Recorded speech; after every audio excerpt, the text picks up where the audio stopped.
Well, in this presentation, we will talk about computer-assisted language learning. We will see an introduction. Well, this presentation was made by me, Jesús Eduardo Gómez Martínez, in the Universidad Autónoma del Estado de México, in the Faculty of Languages. Well, as I have already mentioned, it is a brief overview of how computers have been used and are being used for language teaching. In this presentation, we will focus a little bit more in the things that relate to the programs rather than in the pedagogical approach. Well, the first phase of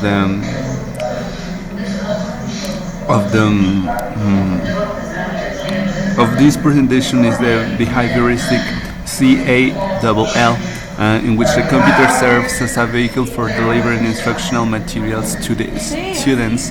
Programs of this phase entail repetitive language drills and can be referred to as drill and practice.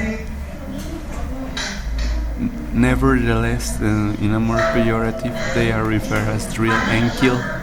Behavioristic was undermined by two important factors. The first one is that the behavioristic approaches to language learning had been rejected at both the theoretical and the pedagogical level, and the introduction of the microcomputer allowed a whole new range of possibility.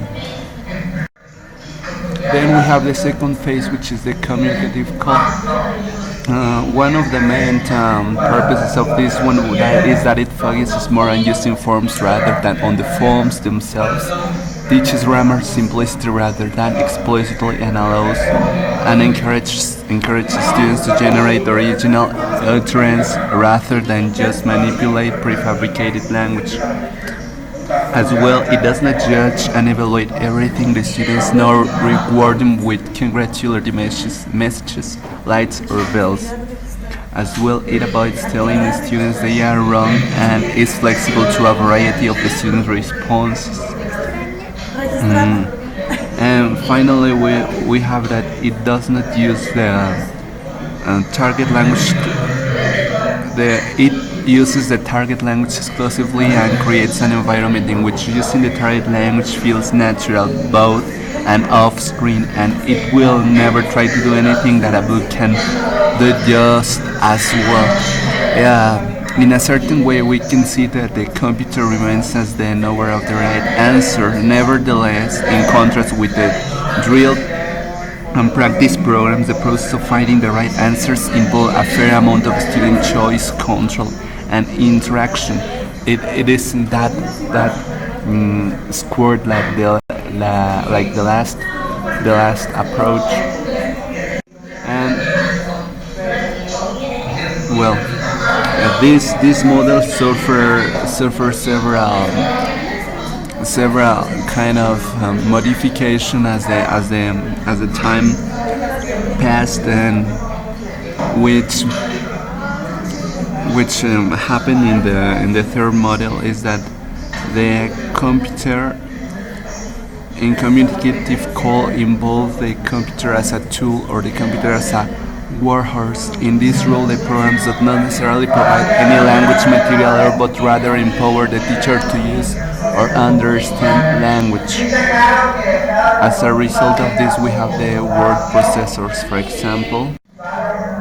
Finally, we have the third phase, which is the integrative calls based into important technological developments of the last decade, multimedia computers and the internet. Referring multimedia technology is exemplified today by the CD-ROM, which allows a variety of media to be stored and to be accessed on a single machine.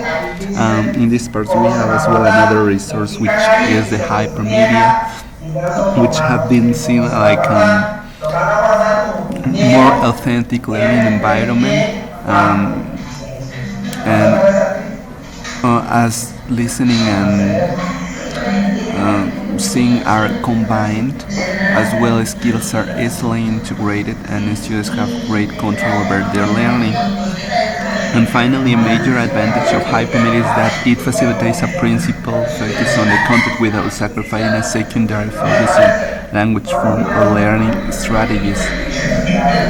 In this part, I would like to talk about the intelligent call, which in a certain way it does not exist till now, but that phase is clearly a long way down the road. And finally, we have the second factor that influences the third phase, which is the internet, which allows users to share not only brief message but documents in which we can find graphic, sounds, and video, and as well integrating the World Wide Web, in which we can search and look through millions of files around the world, and in a really short time. I would like to finish with this part of the reading that I really like, that says that the use of the computer does not constitute a method, rather it is a medium in which a variety of methods, approach, and pedagogical philosophies may be implemented.